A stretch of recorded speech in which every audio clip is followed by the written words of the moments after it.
Hello, I'm Deputy Mayor Neil Lewis.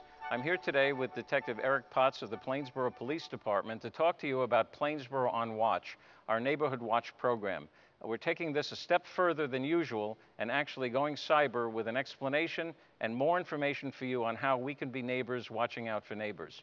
Detective Potts, can you give us a little information about your own background, please, about the program, so that our neighbors and people in Plainsboro can understand exactly what it is we're talking about? Certainly. Thanks for having me today.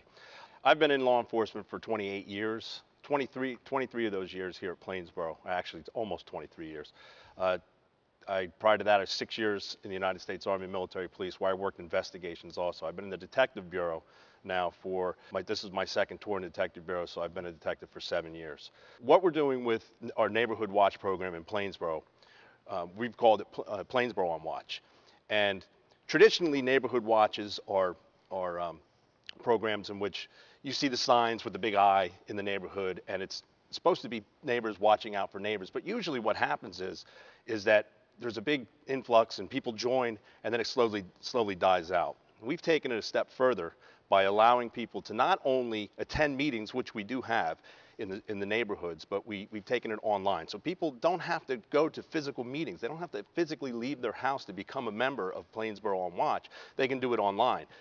We have a discussion forum set up for each housing development in Plainsboro, each apartment complex, where people can join, discuss, talk about the issues that are happening, speak about problems that they see within the township. It's monitored by the police department, so we do go in, we check it, we make sure that there's nothing inappropriate being said, certainly, but we also answer questions that are being asked. We have a very large neighborhood watch in place right now in the Walker-Gordon section of Plainsboro.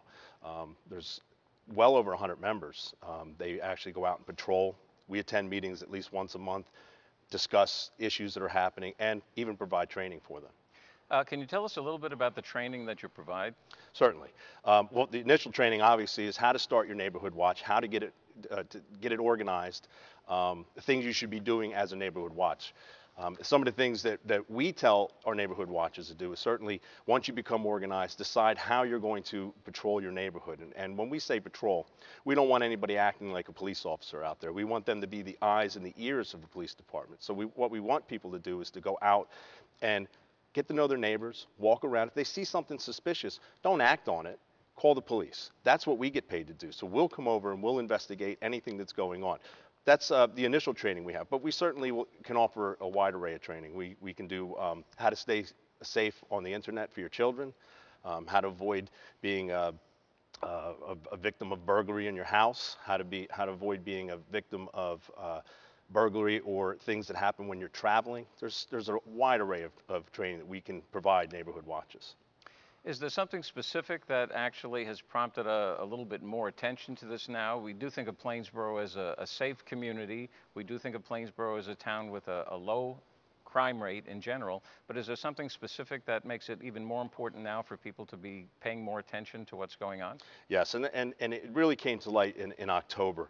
We started to get hit with some burglaries within our township borders. And as we were getting hit sporadically, they did become more frequent. We reached out and we looked at other townships, and we found that this isn't specific to Plainsboro. It is New Jersey wide. It's actually East Coast wide.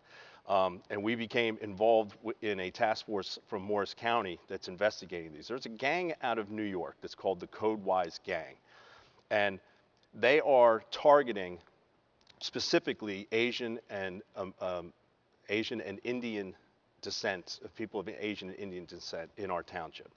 And why that is anybody's guess.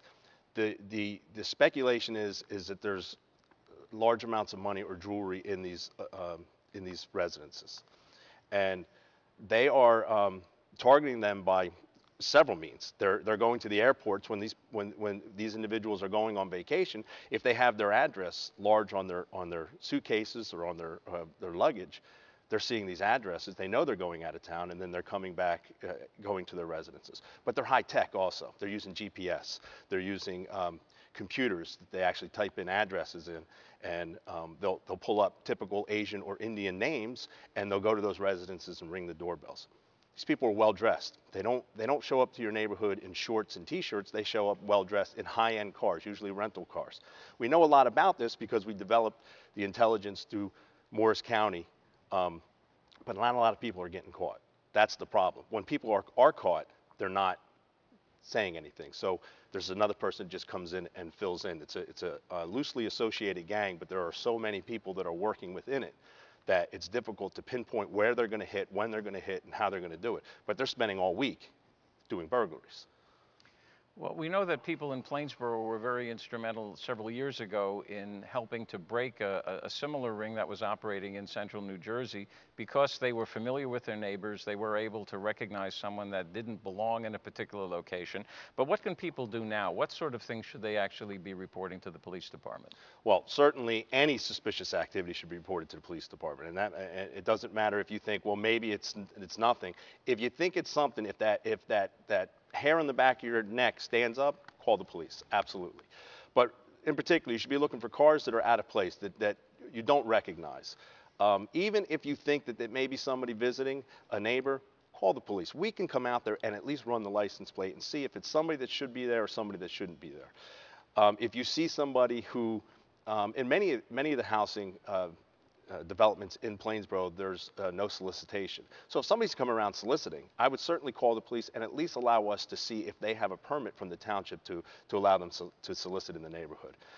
If you see anything, broken windows, somebody hanging around, maybe even taking pictures of a residence, or sitting in the car watching a residence, call the police, give us a description of who they are, and if you're able to get a license plate, at least get that and provide that to us. So if that car is gone by the time we get there, at least we have a license plate. We certainly don't want anybody acting as the police. We don't want anybody confronting somebody in a car. We don't want anybody going up to anybody that they see walking around. We just want them to call us and let us handle that.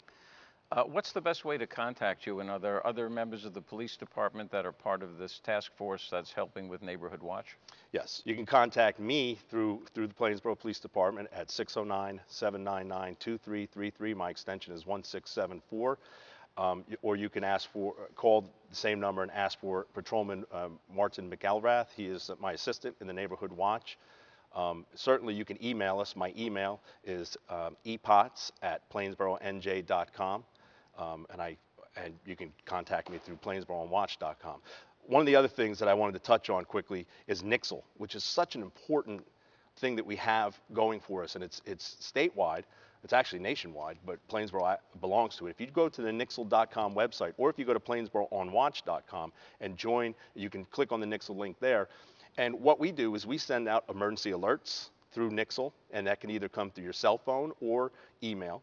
And we send out press releases, general information, safety information, or information, community information that's of interest to people. So they have an option to opt into that and get that through email, through text messages, or both. Very good. We know we have a very mobile police department. We know that we see the police department also reaching out. They patrol neighborhoods. Is it possible for people also to get the police department's assistance if they're going to be out of town? Oh, absolutely. Absolutely. We have what's called a vacation house check. If you're going on vacation, you stop by police headquarters and you fill out what we call the vacation house check. It's a small form, and it gives details of where you're going to be, who should be contacted, and the times that you're going to be gone. That is distributed to the patrol officers, and every day the patrol officers will go to your house, they'll get out of their car, and they'll physically walk around your house, check your windows, check your doors, make sure everything's okay. If they see something out of the ordinary, they'll get in contact with either you or your point of contact that you left on the form. So people would just need to go down to the police department, fill out a special form, and then there would be a follow-up by the police department. Absolutely. Very good. You might also want to mention some of the other programs that we have available to help protect people's properties. Bicycles, I believe that we have a program that you might want to share about bicycle registration. Certainly. Yeah, bicycles, if they're not locked up, they tend to walk away sometimes. So if you have a bicycle, you can bring it down to police headquarters, and we do bicycle registration. It's a form that you fill out, the parents would fill out, or if you're an adult and you own the bicycle, and we turn the bike over, and we'll actually physically stamp it with a number that's registered in the police department. Now, if that bike is stolen and we find it, we're able to look at the registration on the bottom, we look at the card that was filled out, we match it up with the owner, and we can call the owner back. Because there's plenty of times that we recover bicycles, either they've been stolen or misplaced. We recover them, but we don't know who owns them. And if somebody doesn't eventually come and claim them, we do auction them off. So we would love to get the bicycles back to the owners. Thank you very much. Is there anything else that you might want to add to what we've already discussed so that people can have a full appreciation of exactly what our police department is doing to make our lives safer in Plainsboro? Well, I would like to add that if you are in a community and I would imagine everybody in Plainsboro is concerned about crime, if you want to help prevent it, the best thing you can do is really be the eyes and ears of the police department. That might be by starting a neighborhood watch in your neighborhood, or if there's one already there, joining the neighborhood watch and then partnering up with the police department so we can help each other solve any crimes and just to keep the community informed and safe. Thank you very much. We've been speaking with Detective Eric Potts of our Plainsboro Police Department, talking about Plainsboro Watch and how to make your community a safer one. I'm Deputy Mayor Neil Lewis, and thank you for watching.